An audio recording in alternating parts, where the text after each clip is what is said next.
Hi friends, அஸ்ஸலாமு அலைக்கும். இன்றைக்கி நம்ம எஸ்கே கிச்சனில் ஆட்டுக்குடல் பொரியல் ரெடி பண்ணியிருக்கேன். இன்றைக்கி லஞ்சுக்கு எங்கள் வீட்டில் ஆட்டுக்குடல், ரசம், ஒயிட் ரைஸ் இது வச்சு தான் சாப்பிட போகிறோம்.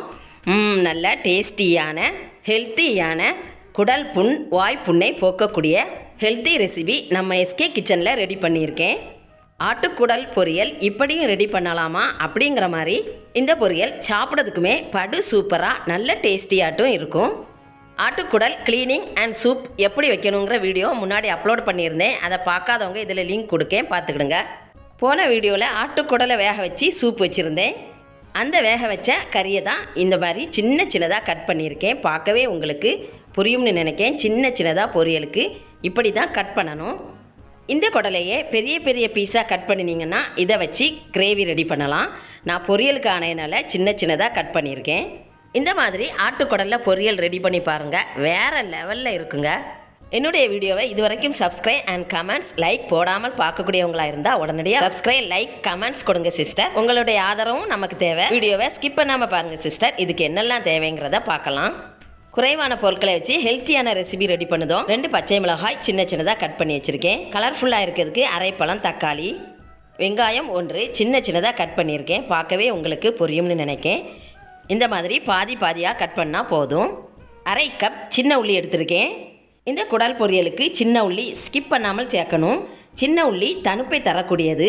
வாய்ப்புண், வயிற்றுப்புண்ணை போக்கக்கூடிய ரெசிபி நம்ம ரெடி பண்ணுதோம். இதில் கண்டிப்பாக சின்ன உள்ளி சேர்த்துக்கிடணும்.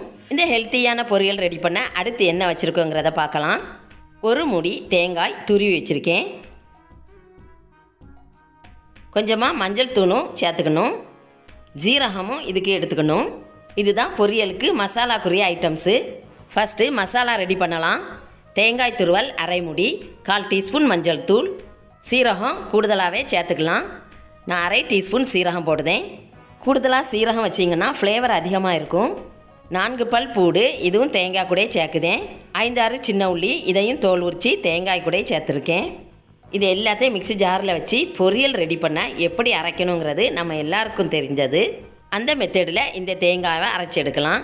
எடுத்து வச்சுருந்த பொருட்கள் எல்லாத்தையும் மிக்ஸி ஜாரில் வைக்குதேன். ஆட்டுக்குடல் பொரியலுக்கு தேங்காயும் கொஞ்சம் கூடுதலாக இருக்கணும்.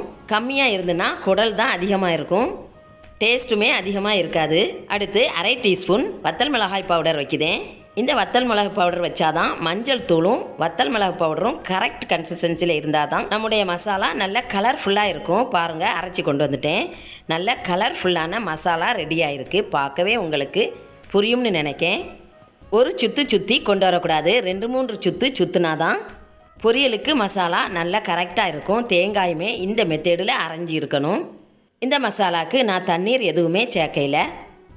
மசாலா ரெடி ஆகிட்டு இது ஒரு பக்கம் இருக்கட்டும். அடுத்து தாளிப்புக்கு என்னெல்லாம் தேவைங்கிறத பார்க்கலாம். 1 தண்டு கறி லீஃப், அரை டீஸ்பூன் சோம்பு, தாளிப்புக்கு தேவையான தேங்காய் எண்ணெய் எல்லாமே ரெடி பண்ணி வச்சுட்டோம். அடுத்து தாளிப்பு பார்க்கலாம்.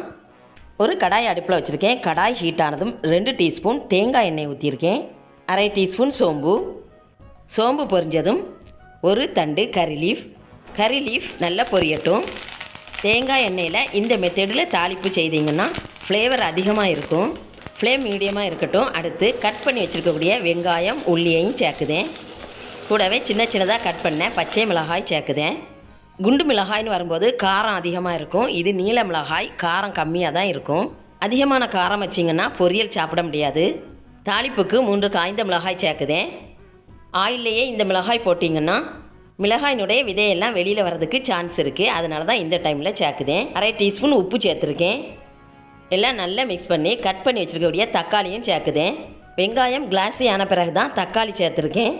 ஆரம்பத்திலே தக்காளி ஆட் பண்ணினீங்கன்னா தக்காளி ஜூஸி ஆகிறதுக்கு சான்ஸ் இருக்குது. வெங்காயம் நல்லா வசங்கிட்டுது.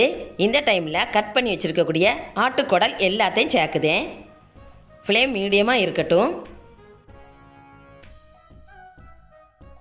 குடலில் அதிகமான கொழுப்பு உண்டு. இதில் தண்ணீர் எதுவுமே சேர்க்கையில். குடல் வேக வச்ச தண்ணீர் கொஞ்சமாக 1 டீஸ்பூன் இருந்து அதை தான் இதில் ஊற்றுதேன். மசாலா ரெடி பண்ணினதையும் இதுக்கு மேலே வைக்கலாம்.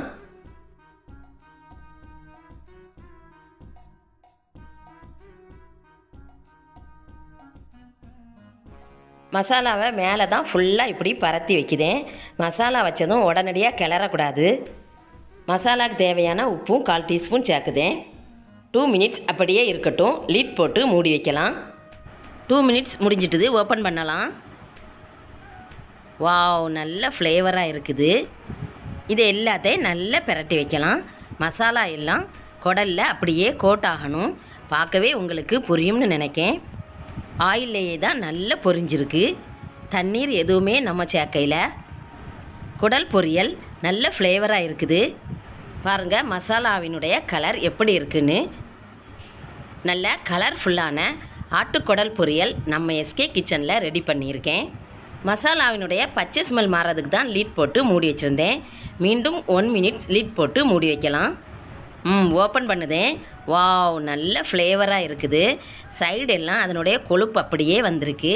பார்க்கவே உங்களுக்கு புரியும்னு நினைக்கேன். தண்ணீர் எதுவுமே இதில் சேர்க்கையில். குடலில் கொழுப்பு இருப்பதனால 2 டீஸ்பூன் ஆயில் தான் தாளிப்பதற்குமே ஊற்றுனேன். ஜூஸியான குடல் பொரியல் நம்ம எஸ்கே கிச்சனில் ரெடி பண்ணியிருக்கேன். ஃபைனலி மல்லித்தலையும் சின்ன சின்னதாக கட் பண்ணது கொஞ்சமாக சேர்க்குதேன். அதிக ஃப்ளேவரை தரும். லிட் போட்டு மூடி வச்சு ஃப்ளேமை ஆஃப் பண்ணிட வேண்டியதான். சர்விங் பிளேட்டுக்கு மாற்றலாம். எப்படி இருக்குன்னு டேஸ்ட் பண்ணி பார்க்குதேன். இன்றைக்கி எங்கள் வீட்டில் லஞ்சுக்கு ஒயிட் ரைஸ், ரசம், ஆட்டுக்குடல் பொரியல். டேஸ்டியான ஆட்டுக்குடல் பொரியல் வாய்ப்புண் வயிற்றுப்புண்ணை போக்கக்கூடியது. இந்த வீடியோ உங்கள் ஃப்ரெண்ட்ஸ் அண்ட் ஃபேமிலிக்கு ஷேர் பண்ணுங்கள். எஸ்கே கிச்சனுக்கு சப்ஸ்கிரைப் பண்ணுங்கள்.